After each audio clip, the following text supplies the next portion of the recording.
style or substance, form or function. Triumph doesn't believe it's an either-or proposition. The 2016 Thruxton R is a retrocool 1200cc roadster that looks the part of a beautiful restoration, but rips up country curves with under-esque glee. Triumph's Thruxton R is a visual feast for retro bike lovers, of which I am absolutely not one. I wasn't alive to appreciate the original Bonneville when it took first, second and third at the Thruxton 500 in Hampshire in '69. My granddad never rode one, or my dad or my uncles. I have no misty-eyed recollections of these old gals from the movies, and I never lusted after them as a teenager.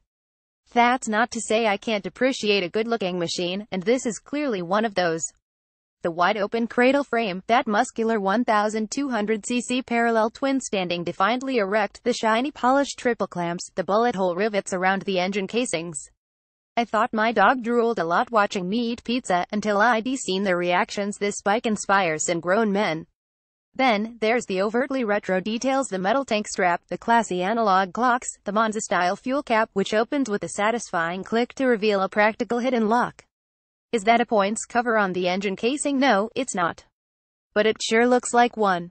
Likewise, those big barrel carbs, which aren't carbs at all, they're throttle bodies designed to work with a thoroughly modern, Euro IV-compliant ride-by-wire fueling system.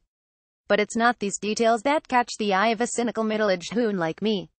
The first things to ring my bell are the flashes of gold at front and rear. Öhlins, if I'm not mistaken, but I am mistaken. The twin rear shocks are indeed Swedish gold, but the forks are Japanese. What gives there? Well, explains Triumph's Australian marketing manager Nigel Harvey. Quite simply, the design team put an Öhlins front end up against Showa's big piston forks in testing, and the Showa gear simply performed better. You know, as much as I like Swedish suspension, I'm even more excited by the idea that Triumph would bin it in favor of superior gear with a less prestigious name on it.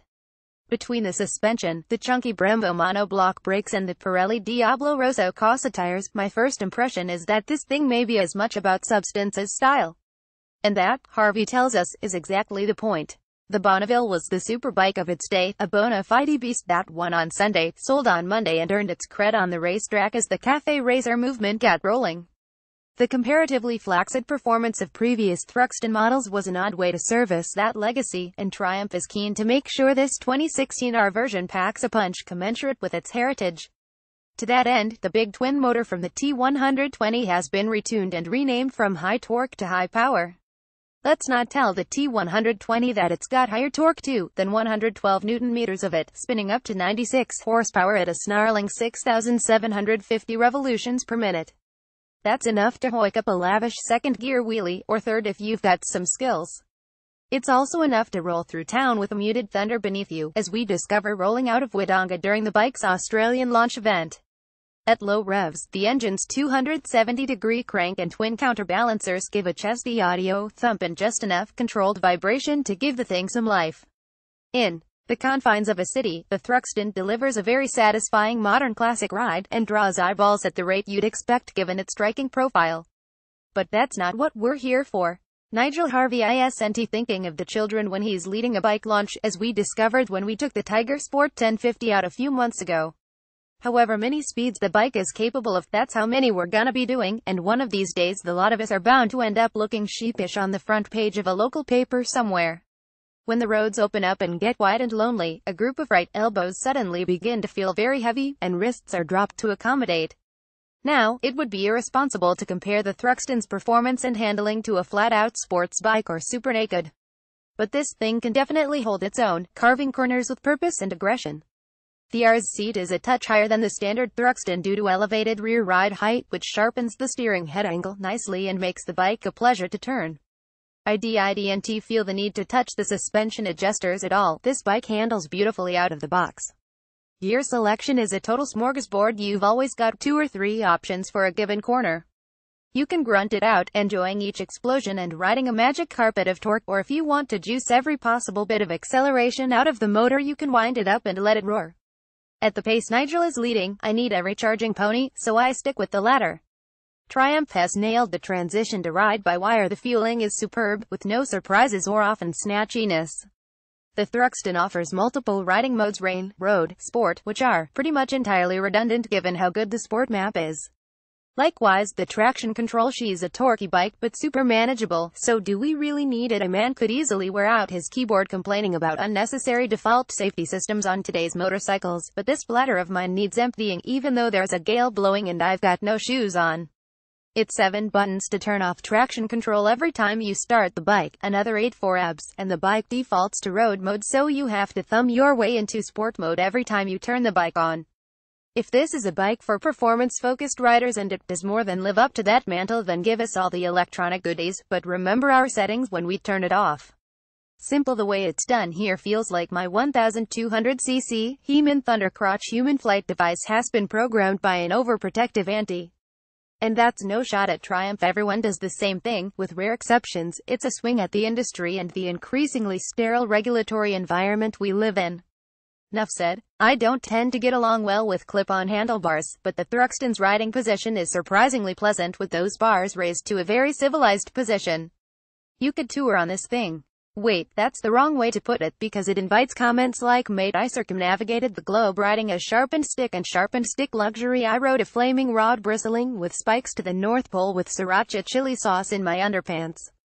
The Thruxton R remains comfortable and uncramped for the duration of a full tank, over a variety of roads, and doesn't give my undercarriage a case of pins and needles on the highway like BMW's R Ninette did. The Ninette is really the only clear competition to the Thruxton R, a handsome big-bore retro machine with big, grunty performance and enough cornering capability to ride the twisties in just about any company. I'd call the Beamer a better looker with 14 more horses in its stable, and the Thruxton the more retro-looking of the two, the more comfortable and the better handler. Both are mighty machines. For day 2 of the launch, Nigel and the Triumph team turn up the heat and let me loose on a racetrack, in the company of several ex-national level racers and Isle of Man TT competitors. It's as humbling and inspiring as you'd expect. I'm surprised and excited by just how much fun the Thruxton R can be on a short but flowing track like the Murray Valley Training Center, and even more amazed at what these champion riders can get out of the thing as they fling knees and elbows at the ground in ways I can only dream of. Sure, ground clearance eventually becomes an issue, and perhaps those Brembo brakes could do with a bit more feel at the master cylinder, particularly when you're charging down the straight and looking the track's tightest hairpin in the eye, but everyone finds themselves having a ripping time and agreeing that the Thruxton punches well above its weight. Occasional track shenanigans would be a joy on this thing. If you're in the market for this kind of bike, you'll have your own opinion on the looks. Personally, I'd have liked to ride it around the beardier parts of town and see what the response was like. I bet it's the kind of machine that'll start conversations with grizzled old men at the petrol Bowser, and I've always enjoyed those. You'll also be aware of more than 160 official accessories Triumph is offering to tweak and personalize the Thruxtons, chief among which is the above bikini fairing that sits around the headlight and thoroughly transforms the look. Post-purchase fettling and custom building is definitely on the menu here. If you're in it for show, the standard Thruxton sells for $18,700 in Australia, $12,000 in America, and delivers all the charm of the R, but can't handle a proper flogging without getting a little soft and lounge-y. That's probably the closer experience to how the original Bonnies got around, so there's no shame in it.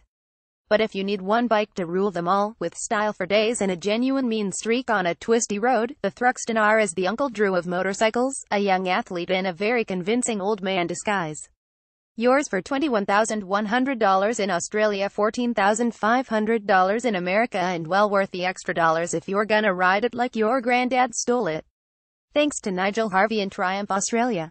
More information and specs: Triumph Thruxton R View Gallery, 33 images.